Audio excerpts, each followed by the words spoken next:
back to my channel. Hope you guys are doing good. If you're new, welcome, and please do not forget to like, comment, and subscribe. And if you've been here before, thank you for your continued support.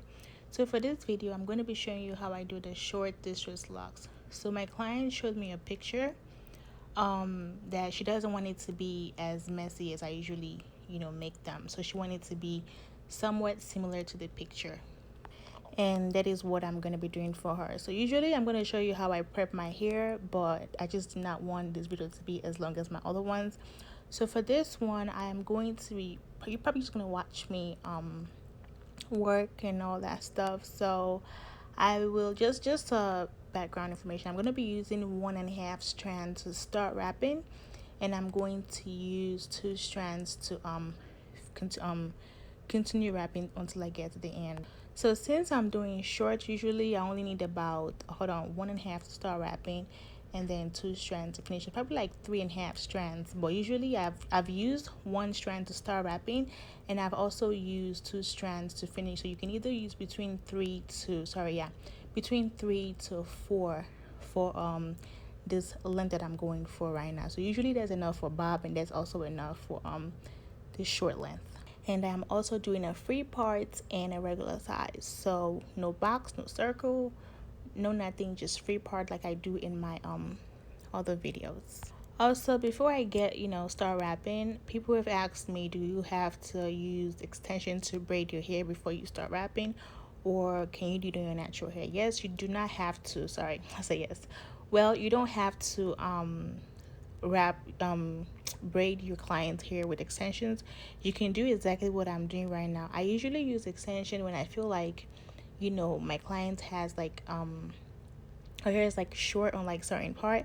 I will end up using the extension just because I just want it to have some type of strength to it. So just to check back, I use 1.5 strands to start and then 2 strands to finish. For some of them I had to use 1 strand to start and then 2 strands to finish. I always use 2 strands to finish until I get the desired length for my locks. But I usually use either 1.5 or 1 strand to start, because sometimes 1 strand is like, it's kind of skinny, so I don't want my client's hair to show through the lock, so I kind of have to add half strand just so I could have some type of thickness to it. So basically you might not even have to do so, but all the strands in the pack are not equal. So whenever you feel like it's not really giving you a nice density, then of course you can end up adding like half a strand, so you can end up having 1.5. But sometimes 1 strand do have enough density, so you don't really have to add something extra to give you that density. So what I said earlier, between 3 to 4 strands is okay for you to be able to get like a short or a bob look. And also I think the lock, the count, I would say about between 45 to 50 locks that I did for her. And if you have questions regarding how to stop this stuff from being stiff, usually it's not stiff, but again, when you first get your hair done, you kind of want it to be like flexible and all that stuff. So I showed you how I was able to use the steam towel to just help with the stiffness and like the look over time. So if you want to see that part, you can just go towards the end, but if you can just keep watching until I end up doing that. And as for the packs, I would say I used about 6. I didn't really finish the 6, so I want to say about 5. That's what I used for her, about 5. So I would say if you want to get a certain look and they tell you, oh, I use 6, just get 8 or just get 7 to be safe, because I always have enough just so that if I run out, I can end up like getting some. This was like way before I had like my storage room and before I started selling hair and all that stuff. Like usually when I need 4, I end up getting like 6 or 5, because sometimes you might end up having to use them because your clients might just have more hair than you expected. So my parts are also looking kind of big, and I don't really like them. Like when I got to the middle, I was like, oh no, this is big, and I needed some fullness to my client's hair. And over time, when I got to the top, I would like had to braid them again just so she can have more locks on her hair. So now it's time to start. So for this one, I don't know, will I even start wrapping with this one? Yeah, so that's 1 strand of the spring twist hair. and I am just going to start wrapping. And also I'll be using the thumb method for the takeout.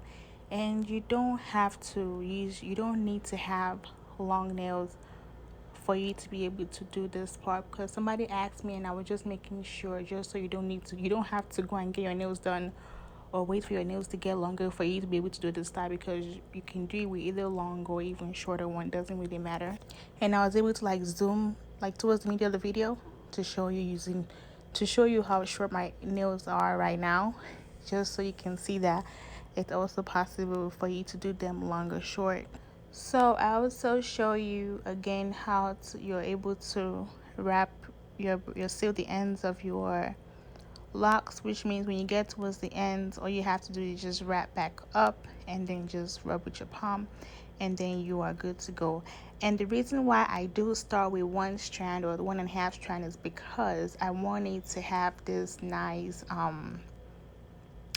this look to it. You know, it makes it even fall more, because when we have more density towards the end, it just makes it fall, so it's not even as stiff, and it's not even like trying to just be too stiff or like just going up there for no reason, because the weight towards the bottom is going to make it fall. So that'll be all for information for this video. If you want to see more, you can keep watching, and if you have any question, do not forget to make a comment, and I'll always try my best to answer all the questions. So if you watch the video up to the end and you feel like you still do not understand certain part of the video or what I did or what you should do, you can always ask me, and I always answer the question. Again, do not forget to like, comment, and subscribe, and again, notification, turn it on, because I would keep posting more and more as my clients book an appointment. Again, thanks for your support, and I'll be seeing you guys in my next video.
They know my story.